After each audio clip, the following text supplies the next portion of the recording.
नमस्कार।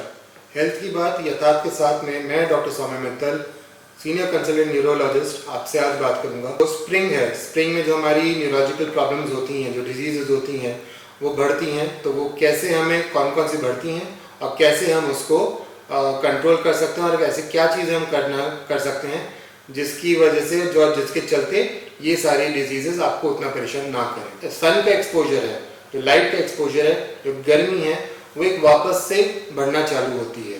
तो इसके चलते काफ़ी लोगों को हेडेक, माइग्रेन, इसमें प्रॉब्लम बढ़ती है।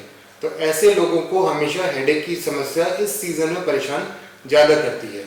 फिर इस सीज़न में पॉलन और पॉल्यूशन दोनों थोड़ा सा ज़्यादा होता है, तो इसकी वजह से एलर्जिक और कोल्ड ये सारे सिम्टम ज़्यादा होते हैं, ये सारी प्रॉब्लम्स ज़्यादा होती हैं और इनके चलते भी हेडेक्स हमारे जो माइग्रेन के पेशेंट्स हैं उनको ज़्यादा परेशानी देता है, क्योंकि उनके हेडेक्स ज़्यादा तेज़ी से ट्रिगर होते हैं।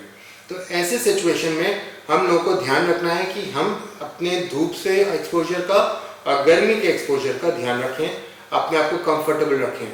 अपने लिए जब हमारा सन एक्सपोजर की बात हो रही है तो एक कॉमनली काला चश्मा जब हम घूमने जा रहे हैं या धूप में जा रहे हैं, या फिर एक ब्रॉड ब्रिम्ड हैट जिसमें जो रिम है वो बहुत चौड़ा हो, इस टाइप का हैट हमें साथ में यूज़ करना चाहिए। इससे हमारा जो सन के एक्सपोजर है वो बचता है और उसके साथ जो है जब हमारा सन का एक्सपोजर कम होता है तो हमारा जो हेडेक है, जो हमें परेशान करता है, वो कम होता है। साथ में दूसरी चीज़ आती है कि जो हमारा पॉलन है और जो पोल्यूशन है, देखिए इसके बारे में नेचुरली तो आप ज़्यादा कुछ नहीं कर पाओगे, पर मास्क लगाना हमें हेल्प करता है और साथ में स्टीम इनहेलेशन, दिन में 3 से 4 बार भाप का इनहेलेशन या फिर गर्म पानी पीना, ये 2 चीज़ें हमें बहुत हेल्प करती हैं। इनके चलते आपका जो हेडेक है और जो आपका कोल्ड है, ये दोनों ही कम होगा और ये हमें हेल्प करेगा। तो इस चीज़ का हम स्पेशली ध्यान रखेंगे। तीसरी चीज़ आती है कि अपना स्लीप वेक साइकिल का ध्यान रखिए। ये इस समय ऐसा पॉइंट है जहाँ पे आपका जो स्लीप वेक साइकिल है वो, क्योंकि आपका जो सन का एक्सपोजर है उससे रिलेटेड है, तो उसकी वजह से ये भी हमारे जो ब्रेन में हार्मोन है मेलाटोनिन जिसको हम कहते हैं, वो भी चेंज हो रहा होता है, तो उसके चलते वहाँ पे भी हमें प्रॉब्लम आती है। तो अपना जो स्लीप वेक साइकिल है उसको वापस मेंटेन करने की कोशिश करें।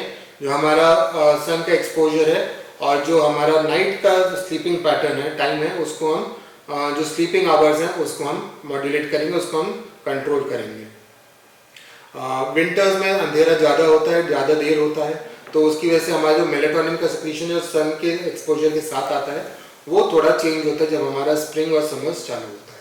तो इस चीज़ में भाप का लेना, गर्म पानी पीना, स्लीप साइकिल मेंटेन करना और जो हमारे धूप का एक्सपोजर, काला चश्मा और ब्रॉड रिम्ड हैट, इस चीज़ का हमें ध्यान रखना चाहिए। बाकी अपने जो ट्रिगर्स हैं वो आइडेंटिफाई करने चाहिए और उसको जहाँ तक हो सके ट्रिगर्स को अवॉइड करना चाहिए। धन्यवाद।